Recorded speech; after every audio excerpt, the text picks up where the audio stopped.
Capitana García y la increíble compañía presentan Historiarte los sentidos, un podcast de historia, arte y cultura con un pelín de crítica.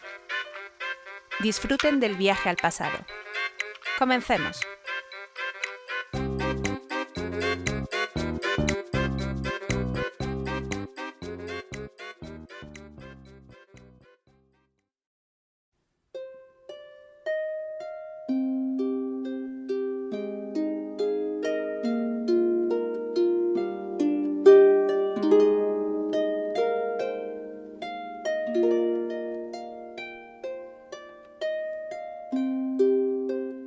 Proserpina Chu.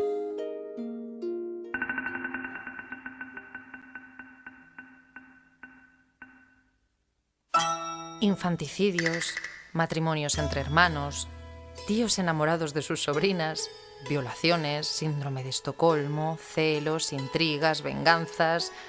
A los dioses de Grecia les iba la marcha. Claro que de historias así está llena la mitología. ¿O es la historia de la humanidad? Hoy les vamos a narrar la historia de una escultura y la del mito que lo inspiró, el rapto de Proserpina.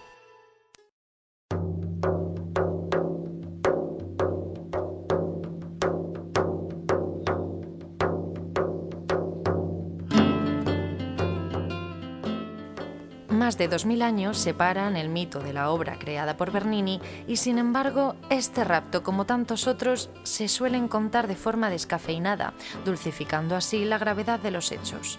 ¿Por qué? Averigüémoslo.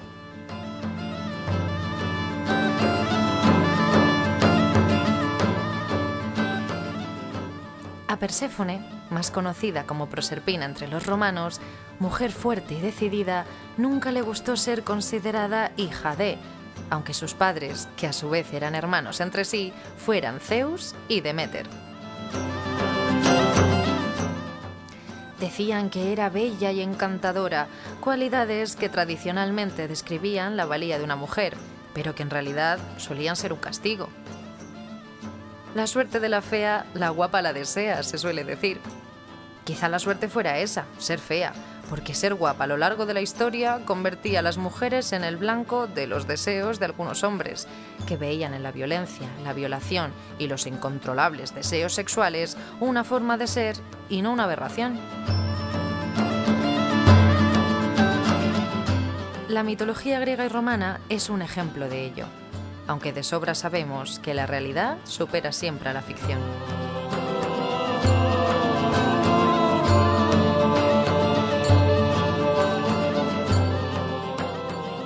Hades, hermano de Zeus y Deméter, sufrió, al igual que sus hermanos, los horrores de un padre tan obsesionado con el poder que decidió devorar a sus hijos ante el miedo de perder el trono. Hades tuvo tiempo para pensar en quién quería ser mientras estuvo en el vientre de su padre Cronos. Imaginamos que su optimismo se diluyó con los jugos gástricos y poco a poco se fue volviendo un huraño. Los hermanos, entre digestión y digestión, se mentalizaban para la cadena perpetua, cuando la salvación llegó de la mano de Zeus, que por fin hizo frente al monstruo que les había dado la vida y quitado la libertad. Pero ya era demasiado tarde. Él se había convertido en todo aquello que odiaba, y si su padre fue un tirano, él escogió el mismo camino.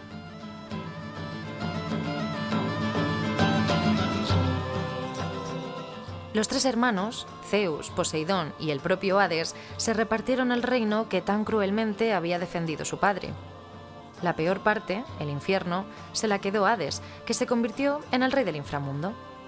Tenía un trono, pero mucha soledad, y estaba rodeado de personas con pocas ganas de vivir. De hecho, lo divertido ocurría del Olimpo para arriba. Sin embargo, teniendo en cuenta que le hacían poco caso, un día decidieron jugar con él, y no pudo escapar a los hechizos de Eros, que, enviado por Afrodita, le lanzó una flecha para enamorarlo de quien fuera. El problema fue que su víctima acabó siendo su sobrina.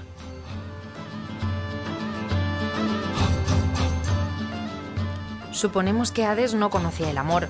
Sin embargo, al verla se activaron todos sus instintos y no pudo evitar sentir una atracción enfermiza hacia ella. tras un tiempo siguiendo sus pasos y ante la imposibilidad de encontrarse con su sobrina de una forma natural por su condición, decidió saltarse el cortejo y secuestrarla directamente. Perséfone se encontraba en el lago Pergusa, bañándose en compañía de las ninfas, cuando apareció su tío guiando a 4 caballos negros para raptarla. El suceso apenas tardó en propagarse cual rumor por todo el Olimpo, hasta llegar a oídos de su madre, a quien dicha noticia le hizo entrar en una absoluta desesperación. Ellas siempre estuvieron muy unidas, y Deméter no podía imaginar ahora su vida sin su hija, sobre todo sabiendo que estaba en manos de un depredador, por muy cuñado y hermano suyo que fuera. Así que movió cielo y tierra para lograr traerla de vuelta a casa.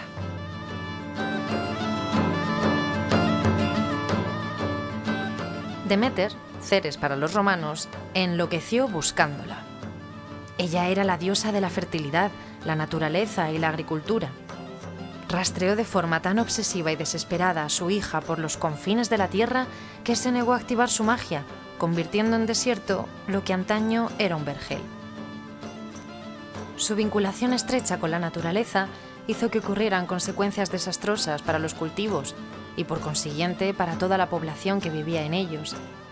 Así llegó el hambre a la tierra.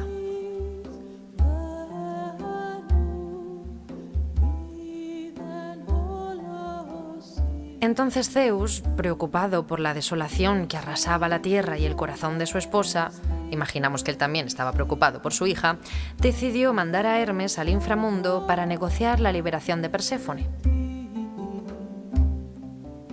Zeus, Júpiter para los romanos, intentaría hacer a su hermano entrar en razón, lo cual resulta un tanto hipócrita, porque su historial como depredador sexual no tiene parangón. El problema es que Hades había encontrado en ella todo lo que necesitaba y no estaba dispuesto a dejarla escapar.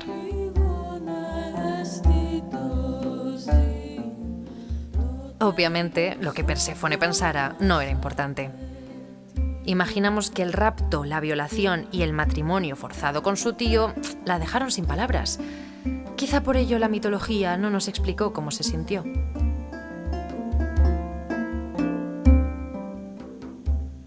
Al final la negociación dio su fruto. Aunque aquí ya empieza a cambiar la historia, porque griegos y romanos le dieron 2 finales iguales pero diferentes. En uno, Perséfone, también llamada Proserpina, se empacha con 6 granos de granada porque quiere quedarse en el reino de los muertos. Ya es presa de su síndrome de Estocolmo, porque se ha enamorado de su tío. En cambio, en la otra versión, es engañada para que coma y obligada, por tanto, a quedarse con su captor. Veamos qué pasó.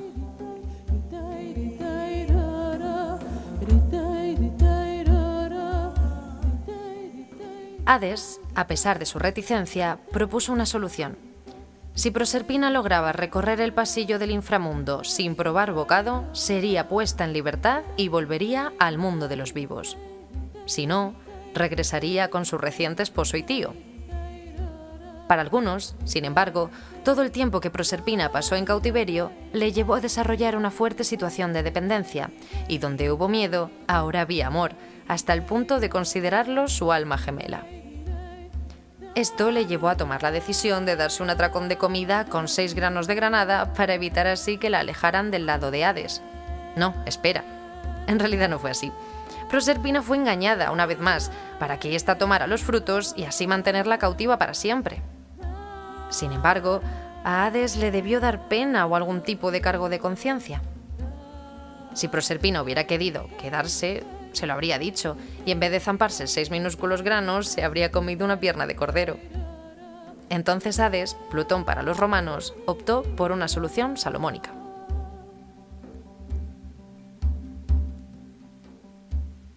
Acordó que pasara la mitad del año con su madre en el reino de los vivos y la otra con él, en el inframundo.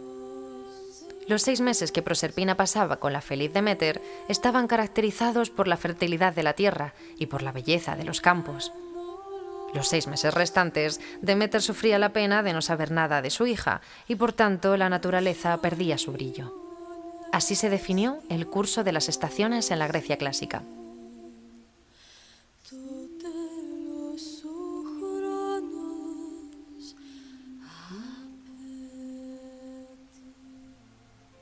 Muchos siglos después, el rapto de Proserpina cobró vida, cuando en 1622 un genio de la escultura consiguió que el mármol gritara de desesperación.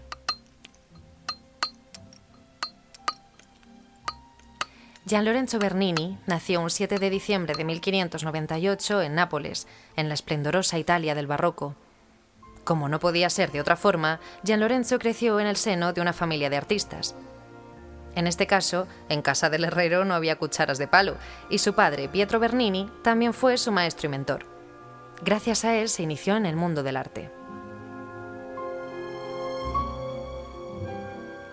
De su padre aprendió cómo fundir pintura, escultura y arquitectura en un solo espacio, y también cómo se organizaba un taller. Para saber mandar, primero has de conocer, imaginamos que le diría.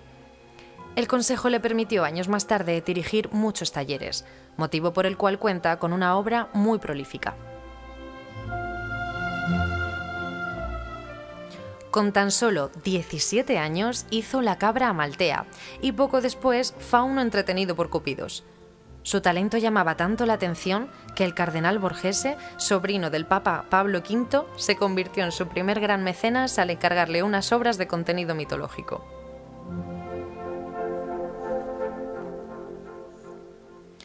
Llegarían más obras. El salto a Roma era cuestión de tiempo, y este no tardó en venir. Trabajó para 7 papas gracias a que vivió 81 años, cosa que también lo convirtió en un prodigio de la naturaleza. Los papas Urbano VIII, Inocencio X y Alejandro VII fueron sus principales mecenas, de ahí que su obra tuviera un soporte económico y una libertad de actuación de la que muy pocos artistas disfrutaron. Y si no, que se lo digan a Borromini, el genio de los mecenas pobres y su principal rival. Tan enamoradizo como mujeriego y ferviente cristiano, bueno, sus amigos los papas seguro que le perdonaban esos pecadillos desde la más pura empatía, dedicó toda su vida a la formación de una familia al lado de Caterina Tezzo, con quien tuvo la friolera de 11 hijos. A pesar de forjar este amplio núcleo familiar, su corazón siempre estuvo unido a su amante Costanza Bonareri, a quien dedicó algunas de sus obras. Este gran artista también destacó como arquitecto y pintor, al igual que el gran maestro Miguel Ángel.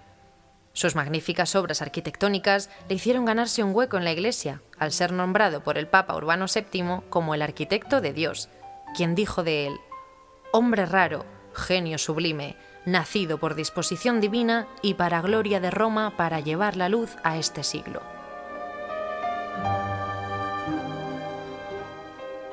Gracias a los papas ya mencionados, realizó multitud de obras, tales como el proyecto más importante de la Roma de su tiempo, la Basílica de San Pedro del Vaticano.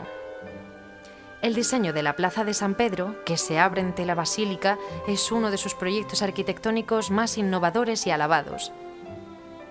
Concebida como unos brazos que acogen a los peregrinos, esa monumental columnata coronada de esculturas que representan a los personajes más importantes de la cristiandad va unida a la construcción posterior de la Scala Regia del Vaticano y de la Cátedra de San Pedro, una de sus obras más exuberantes. Estos encargos no fueron los únicos. De la mano de la Iglesia realizó obras cumbres, como por ejemplo el Éxtasis de Santa Teresa, en cuyo escorzo no hay línea divisoria entre el dolor y el placer, o la Fuente de los Cuatro Ríos, situada en la Plaza Navona en Roma y que sigue emocionando a cualquiera que la visite.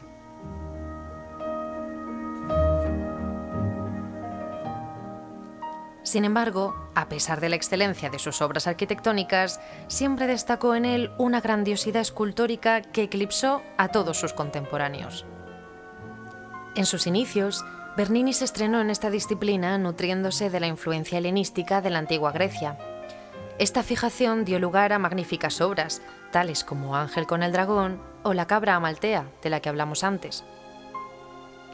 El napolitano abarcó multitud de temas, la mayoría de ellos religiosos. Sin embargo, también se interesó por la mitología y el retrato.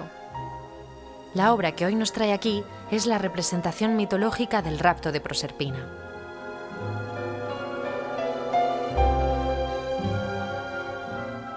El encargo quedó recogido bajo el nombre de los 4 grupos borgesianos. Se trataba de 4 esculturas monumentales que marcarían un nuevo rumbo en la vida del artista. Estas eran Eneas, Anquises y Ascanio, según el relato de la Eneida, el rapto de Proserpina, el mito de Apolo y Dafne y el David, que aunque es un personaje bíblico, su tratamiento escultórico es propio de la mitología clásica. Y así las concibió, con un toque profundamente helenista. La búsqueda de los valores clásicos griegos, inundados de violentos escorzos y un patetismo dramático, caracterizaron sus años de juventud y dieron como resultado estas 4 obras maestras. En realidad, esta marca nunca abandonaría su obra, siendo quizás su rasgo más notable.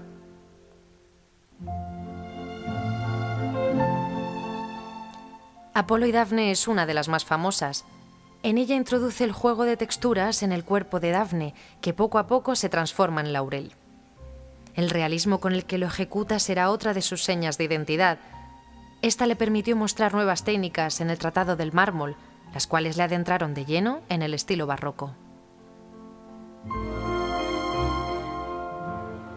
En el conjunto escultórico de Eneas, Anquises y Ascanio, el maestro ejecuta las 3 edades de la vida de forma excepcional, y en su David decide representar al joven pastor como un adulto que muerde su labio y frunce el ceño, en un escorzo preciso lleno de terribilidad miguelangelesca, cuando está lanzando la honda que matará al gigante Goliat.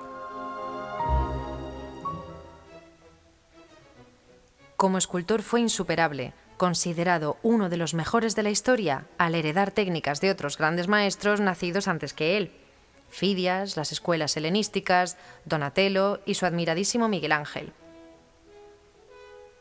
De ellos hereda una concepción monumental de la escultura, la forma excepcional de plasmar las texturas, yendo incluso más allá, o transmitir una emoción y movimiento que arrancó sentidos elogios entre sus contemporáneos. Su gran habilidad para dar dramatismo, acentuados por los efectos de luz y sombra, conseguía crear una atmósfera de misticismo y recogimiento religioso que hizo que el clero lo eligiera como el favorito para sus encargos. Estas obras le permitieron sacar lo mejor de él y además sentirse agradecido al poder expresar sus profundas creencias religiosas.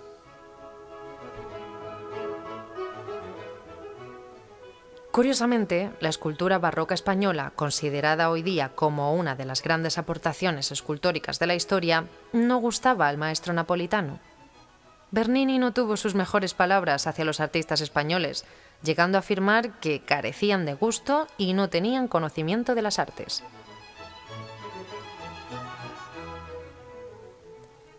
Siguiendo con su trayectoria escultórica, cabe apuntar que su técnica fue absolutamente impecable, dejando entrever en sus obras la representación de lo imposible. La característica que sin duda dio reconocimiento a su talento fue el matiz naturalista del cual Bernini impregnaba todas sus obras. Este realismo es a su vez la nota más significativa en el rapto de Proserpina.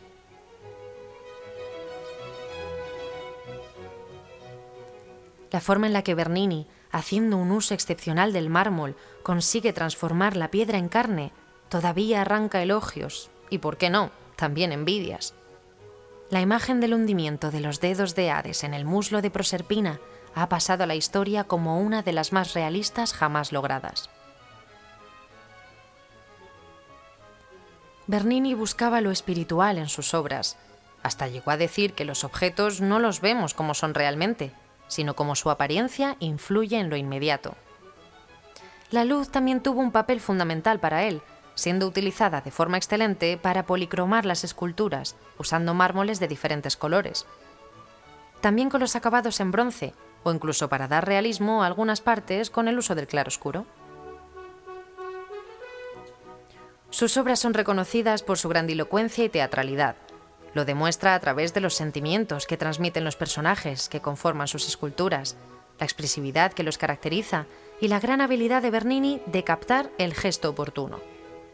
Todo queda enfatizado además por el empleo de grandes ropajes que flotan de forma vaporosa y violenta según se tercie.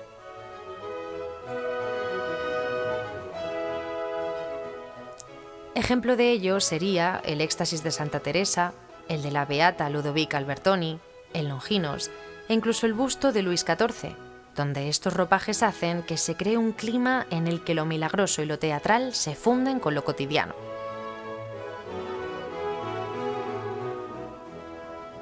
Dejando a un lado la belleza de todas sus obras, la que hoy nos trae aquí es El rapto de Proserpina. Conjunto escultórico hecho en mármol, cuya composición se adecúa a la línea serpentinata que tan popular se hizo en el barroco. Crear una escultura en sentido helicoidal ascendente no era nuevo en el arte. Sin embargo, Bernini consiguió dominar este esquema compositivo como pocos. Esta obra fue realizada en el siglo XVII y completa una grandiosa galería formada por obras mitológicas de los artistas más grandes hasta el momento, siendo mayoritarias las del propio Bernini y las del pintor tenebrista Caravaggio. A pesar de formar parte en la actualidad de dicha galería, tras su creación fue cedida al cardenal Ludovico Ludovici y permaneció en su villa hasta que el Estado italiano reclamó su vuelta a casa en 1908. Bernini comenzó a realizarla al inicio de su juventud, con 23 años. Sin embargo, ya era todo un veterano en la escultura, al alcanzar la fama con sus primeras obras con tan solo 17 años. Este temprano reconocimiento como artista pudo hacer indicar que su paso por el arte sería efímero. No obstante, Bernini se mantuvo en la cima durante toda su etapa profesional.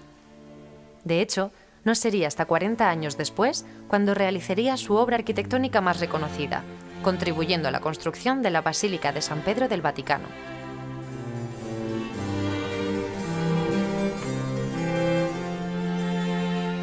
La escultura de 2 metros y 25 centímetros, 10 más de lo que mide Pau Gasol, ha sido nombrada por muchos críticos como la mejor obra de Bernini. Destaca por el gran dominio anatómico, esculpido en mármol de Carrara. La pulió de tal forma que le permitió dar una apariencia que se acerca más a la suavidad de la piel humana que a la frialdad de la piedra. Como su propio nombre indica, el mito de Proserpina relata el rapto, violación y posterior matrimonio forzado entre Hades y su sobrina. El momento escogido por Bernini para representar el mito fue el secuestro. Bernini representa a un dios fuerte y musculoso, aunque entrado en años, que coge con violencia el cuerpo de Proserpina. Entrelazados como una liana a un árbol, la juventud y fragilidad de su sobrina se rompen con un grito ahogado que, desesperada e inútilmente, intenta huir de su captor. Su cara de terror se ve enfatizada por ese esfuerzo por escalar sobre el cuerpo de su tío y contrasta con esa fuerza titánica de un hombre que hunde y desgarra los muslos de la joven para arrastrarla al inframundo.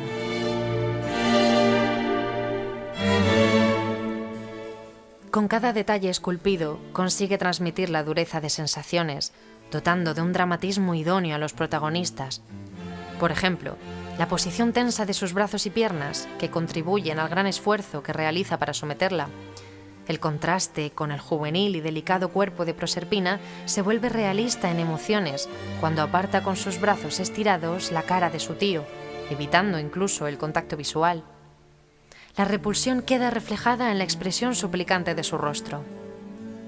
El gran escorzo que ambas figuras adoptan refleja una violencia que no da lugar a dudas sobre el acto representado. Sin embargo, el título confunde. En la historia del arte, hechos así han sido plasmados en muchas ocasiones y por multitud de artistas, pero con demasiada frecuencia se han caracterizado por estar representados de una forma idealizada y sensual, desprovista de la gravedad de lo que narraban. Por eso es de alabar que Bernini representara la cruda realidad. No hay adornos. Ella no consintió, no quería ser raptada y no disfrutó con el proceso, y mucho menos con la violación y el cautiverio. Sin embargo, tampoco escapa de la tendencia de sexualizar a la diosa, en un momento tan dramático como el que cuenta. Queremos resaltar esta confusión porque es continua en la historia del arte.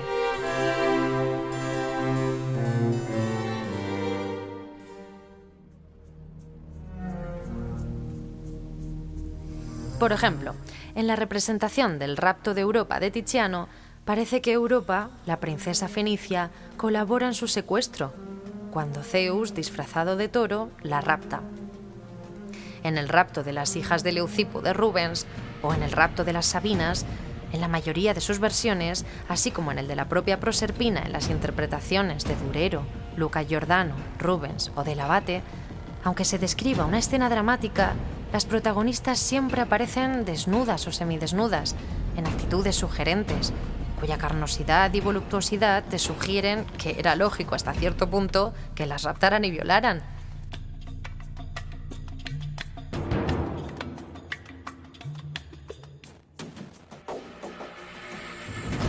Ante semejante belleza, era difícil resistirse. Hay una justificación encubierta que hace que empatices con el agresor antes que con la víctima. De hecho, sigue siendo así hoy día, cuando se le recrimina a la víctima de una agresión sexual que su forma de vestir iba provocando. Este modo de razonar ha sido plasmado en el arte desde sus inicios. Es más, el título que se le pone a una obra en este sentido no suele describir lo que realmente pasa, sino que queda descrito de una forma eufemística. Vamos, que se dulcifica. Por ejemplo, en la obra exhibida en el Museo del Prado de Puebla y Tolín, Las hijas del Cid, que narran la violación y tortura de doña Elvira y doña Sol, perpetradas por los infantes de Carrión, ellas aparecen semidesnudas, atadas a un árbol después de haber sido agredidas. Si no se conocen los hechos relatados en el poema del Mío Cid, poco se puede interpretar por la actitud de las víctimas, que más que agredidas parecen complacidas. El propio título de la obra confunde.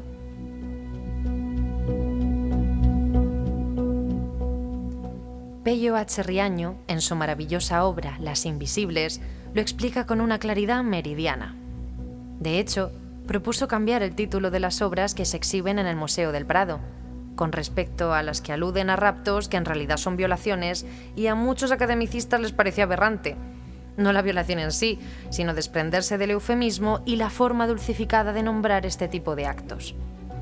Obviamente Riaño fracasó en su intentona. De momento, Pello, de momento.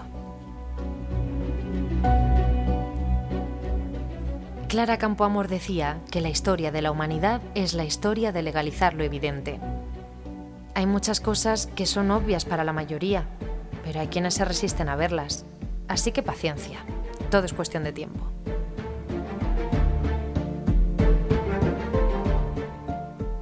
Incluso el nombre con el que se conocía este capítulo de la mitología era el robo de Proserpina, que dicho así distrae la atención.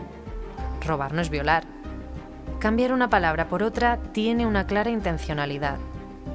Tampoco la palabra rapto hace justicia, ya que según la RAE es quitar o tomar con violencia o con la fuerza lo ajeno. Expresar que se roba a una mujer ya es en sí una forma de reducirla a un objeto, la deshumaniza. Lo correcto hubiera sido el secuestro y posterior violación de Proserpina. Obviamente, ni Bernini ni todos los de su quinta, por no hablar de los que vivían en épocas anteriores, vieron la sutileza del detalle. Son producto de su tiempo. Cada cosa en su contexto. Pero los tiempos cambian.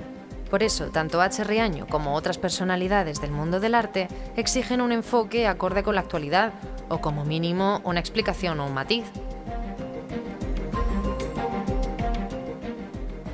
Según Pello H. Riaño, la cosa no queda ahí. Hay más ejemplos. Están los casos de los episodios llevados al arte de Diana y sus ninfas sorprendidas por los sátiros, en donde tras la sorpresa hubo una violación en manada. Cualquiera lo imaginaría si la frase que describe el acto incluye el verbo sorprender. O las famosas luchas entre los centauros y lapitas, que se simplifica así, diciendo que ellos luchan, pero obviando que el motivo fue el, otra vez, rapto de Hipodamía. No era del rey de los lapitas, que fue secuestrada y violada por un centauro el día de su boda. El pobre estaba borracho y no sabía lo que hacía, cuenta el mito. Lo que sintiera ella no importaba. Así que no fue realmente responsable, como tampoco lo fue Hades. De un modo u otro, hay una exculpación.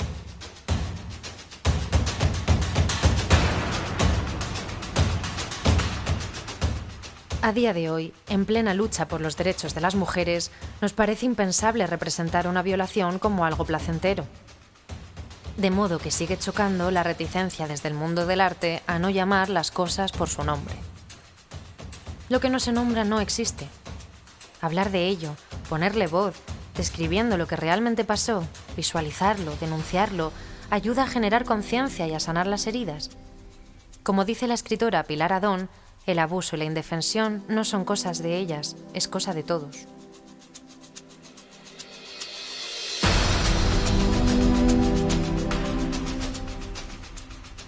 Los críticos del arte se encuentran en división de opiniones. Este es el caso, por ejemplo, de Thomas Campbell, director del Museo de Bellas Artes de San Francisco, quien afirma que una representación muy común siglos atrás carece en los nuevos tiempos de delicadeza artística. Ahora estoy luchando por recalibrar mis pensamientos sobre esta obra, porque un tema que solía considerar casi como una premisa académica para la escultura virtuosa parece mucho menos académico 2 años después del comienzo del movimiento Me Too.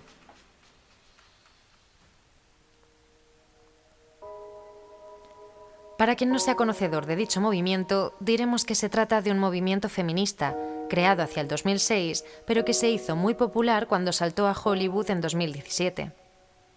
Está destinado a compartir y denunciar todo tipo de abusos sexuales, apoyar a las víctimas y acabar con los patrones de comportamiento machistas y patriarcales que dominan el mundo.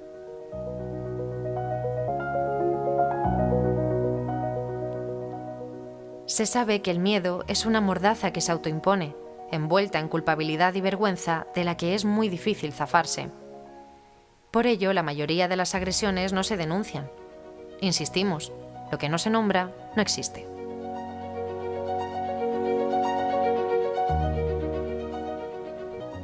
Aunque fue la activista feminista Tarana Burke la primera que utilizó el término Me Too, yo también, fue la actriz estadounidense Alyssa Milano la que lo viralizó en Twitter con el siguiente comentario. Si todas las mujeres que alguna vez fueron acosadas o agredidas sexualmente escribieran yo también, como Estado, entonces daríamos a las personas una idea de la magnitud del problema.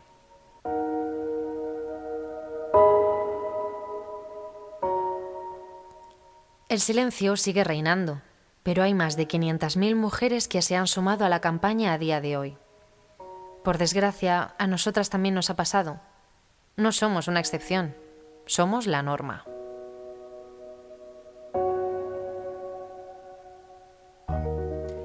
Tarde o temprano, los cambios que se están produciendo en la sociedad irán ligados a los que se harán en la percepción del arte. Lo que ayer reconocíamos como una excelente representación de un suceso, hoy nos produce rechazo. La dualidad siempre va a existir. El dolor representado en una escultura o pintura también va acompañado por la admiración en cuanto a las dotes artísticas del autor y el contexto histórico en el que se hizo. No se puede cambiar el pasado, pero es necesario poner cada cosa en su sitio y volver a renombrarlas.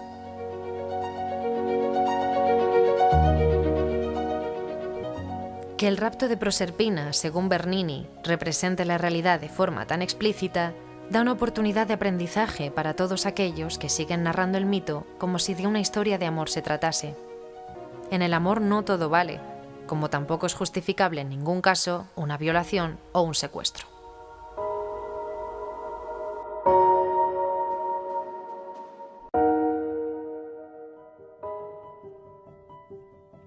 Por eso, a través de esta escultura, queremos visibilizar a todas las proserpinas. Más si cabe a las que viven en países que vulneran los derechos de las mujeres. Destacamos a los más conservadores del mundo árabe y también en algunos asiáticos donde violar no es delito si el agresor se casa con su víctima. No es broma. En estos países, tras la violación, ellas son acusadas de adulterio y rechazadas por la sociedad. Solo pueden salir del ostracismo, la condena social y carcelaria si aceptan casarse con su agresor. De nuevo, como se sientan ellas, no importa.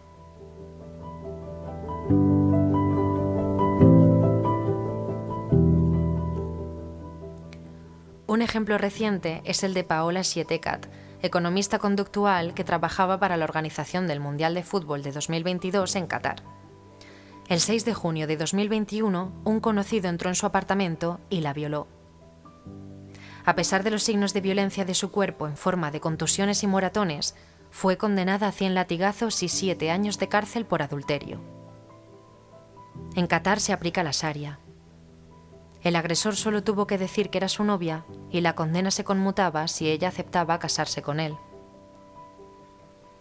Que Qatar vulnere los derechos de las mujeres o los homosexuales, entre otros colectivos, parece no importar. Para los cataríes, que no las cataríes, esta es una buena costumbre. Pero que Occidente, que va de civilizado, cambie de principios sin importar las consecuencias cuando se trata de dinero y hombres, muestra lo que verdaderamente opina sobre el tema. Ellas no importan. Porque es eso, no hay más. Así de simple y así de complejo. La ley del dinero se impone, envuelta en un comportamiento machista y patriarcal.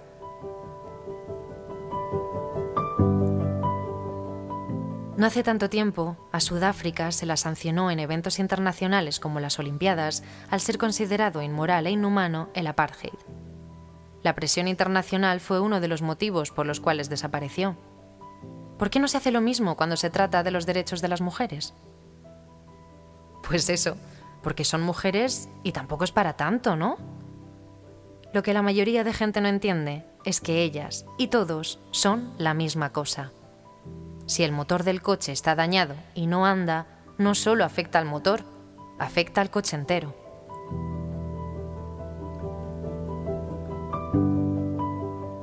Así que ustedes verán. Por nuestra parte, sentimos que ya es hora de dar un zapatazo, de que todos y todas nos plantemos, nos pronunciemos en las redes, de hacer condenas públicas, de no apoyar a países, instituciones o personas que defienden la violencia machista, de que nos unamos y denunciemos. Proserpinas somos todas. Me Too también es cosa de hombres. No estamos para perder el tiempo.